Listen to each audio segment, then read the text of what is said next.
Welcome into his frequency. Enter at your own risk. Come be at peace with me. Ask the hall where we rise and don't fall. Welcome back to another episode of Baxter's Buzz. I am your host, Baxter E. Hall. Welcome to my brain. Welcome to my frequency. Enter at your own risk. Now, today, we've been celebrating a number of Black figures in Black history. Today, I have a special guest with me. She is a partner and shareholder at the Allen Law Group. She's also an elected commissioner with the city of Royal Oak. She's also a good friend of mine, Monica Hunt. Hello, Monica. Welcome to Baxter's Buzz. Hi, Baxter. Thank you for having me. Thank you for joining. Now, today is I'm really excited to jump in and talk about this person. Who are we sort of paying homage to today? Today, we're going to talk about Dorothy Height. She is, I call her the foundation of the civil rights movement. You know, if Dr. Martin Luther King and Rosa Parks were the face of the civil rights movement, she was the foundation. She's the one that got the movement going. Yeah, fascinating. And it's so perfect because, I had a conversation recently about the headlines, right? And we don't want to dismiss or diminish the people that are sort of the headlines, the notes, the songs that we know, the hits, right? But there's a lot of other folks that have played huge roles in these movements, civil rights specifically, that we may not know as well. So talk about sort of some of the things in Dorothy's life and kind of how she became such a huge contributor in the civil rights movement. And so Dorothy was, she was brought up in Pennsylvania after moving from Virginia with her parents. And throughout school, she was an academic force. She did very well throughout her school years. And she was actually accepted into Barnard College, which is in New York, and was all set to go. And then later got a letter indicating that she was not to attend because they had met their quota for African-American students. So New York University gladly accepted her, where she got her master's in education. Her bachelor's in education and a master's in psychology. And from there, she just hit the ground running. She started off as a social worker, but then she transitioned over to becoming a staff member at the YWCA. And at that time, the YWCA was still a segregated organization. She led the movement to get that organization integrated nationwide. And from that point on, she began fighting for women's rights, gender equality. I don't think people realize that back in 1950s, people were fighting for gender equality the same way we're fighting for gender equality today. She fought for medical and reproductive rights for women of color. And she led movements to restructure the criminal justice system because it was apparent at that time that the criminal justice system was biased against people of color. And, it's kind of disappointing that today we're still fighting for those same causes. And it appeared that at that time she was making movement. There was, a lot of the huge political figures spoke with her about how can we make changes. She was an advisor to Eleanor Roosevelt, to Dwight Eisenhower, to Lyndon B. Johnson. They took her words to heart and they indicated that they were going to try and make change. As we can see, not much change has happened. And we're still fighting for those causes today. But she led the force in the 50s and 60s to get those things front and center, as well as, and as a part of the civil rights movement. It's interesting to me when I was doing a little research and, again, I knew very little, just the kind of the highlights of Dorothy and some of her accomplishments. And I think about the folks that leaned on her to be an advisor, right? Mm-hmm. Eleanor Roosevelt, like you said, Lyndon B. Johnson, Dwight Eisenhower. Talk about the role of like women, Black women specifically, in these very consultative roles, but are like behind the scenes, right? Mm-hmm. Like being, in the corporate world for, your career, there's a lot of stuff that's happening now that reflects, that parallels like what was happening back then, right? Mm-hmm. Yeah. I think over the past few years, what you've heard so often is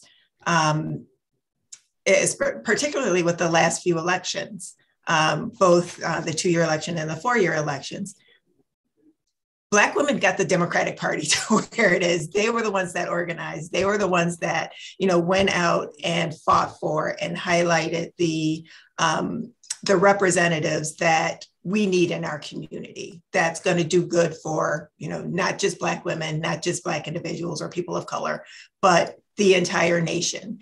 And I think that's just, it's being seen now, but that's always been the case. It's always been the case that Black women are the ones that's doing the work at the foundation to get things done. And, I think the fact that we now have more prominent roles, we're being, our actions and the work that we're doing, that we're putting in to get where we are and to get our causes and society where we want it to go and where we want it to be, it's now being seen. I can imagine that it didn't start with Dorothy Height when she was born in 1912. I know it went, far beyond or prior to that, but unfortunately, she didn't get the recognition that she deserved at the time. Gratefully, we're learning about her now. And gratefully, we're starting to see the contributions of not just Black women, but women across the board with what we're doing and how we can set up society. Yeah. And this is probably a conversation for another day, but there was this very, in the 50s and going into the 60s, there was this very interesting pull between civil rights for Black people and women's rights, right?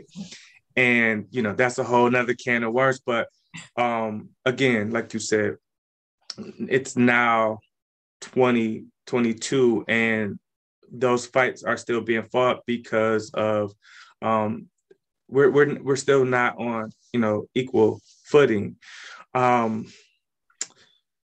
When you think about Dorothy and all of her contributions, what's one of the things that like resonates with you the most?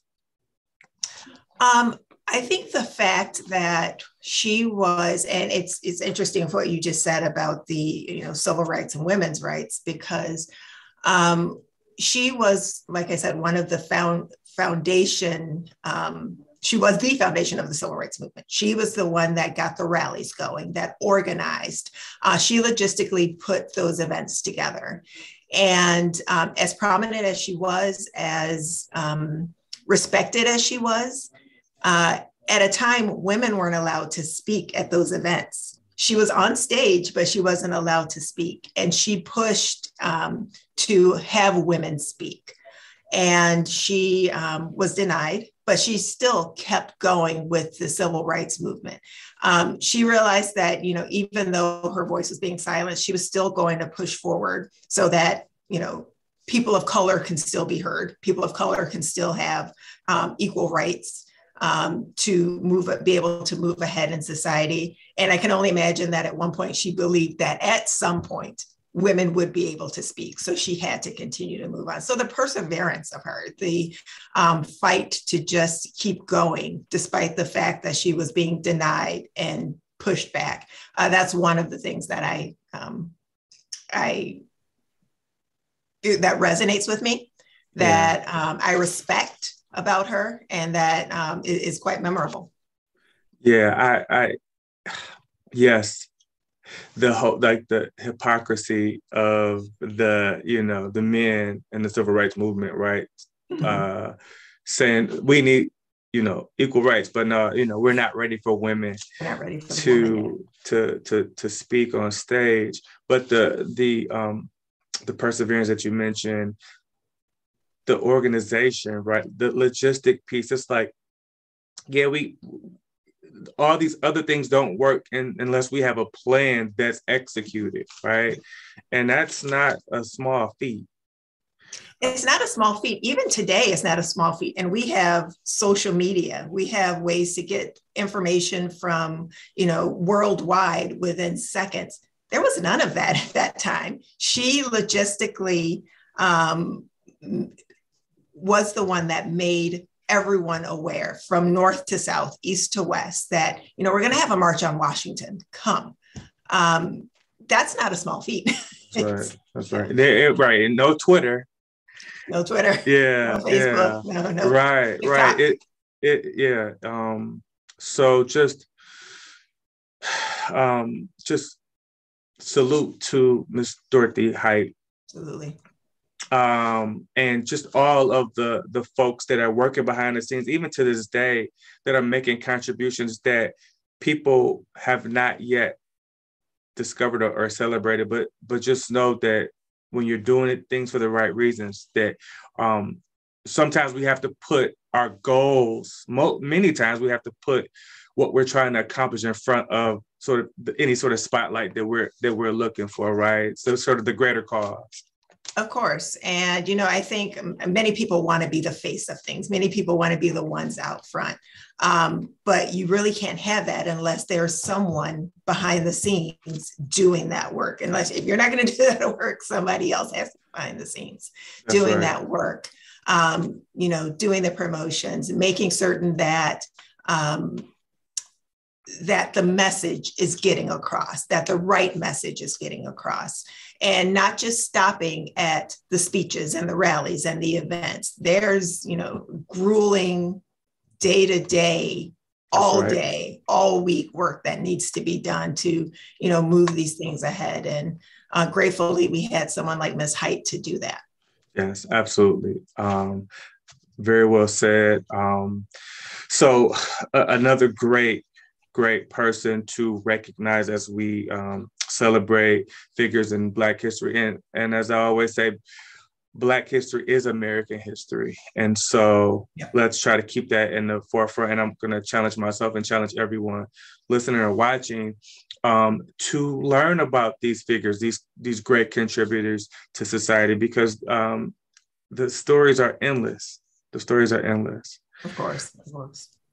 So on behalf of Monica, I am Baxter E. Hall. Thank you guys for checking us out. And I hope that this was fulfilling and that you learned something today. And until next time, peace. Thank you, Baxter. Welcome into his brain. Welcome into his frequency. Enter at your own risk. Come be at peace with me. Thank you so much for watching this video. If you haven't already, please hit the like button. Please subscribe, share, and also hit that notification button as well. Thank you so much. Financial literacy to authentic Black history. This real rap.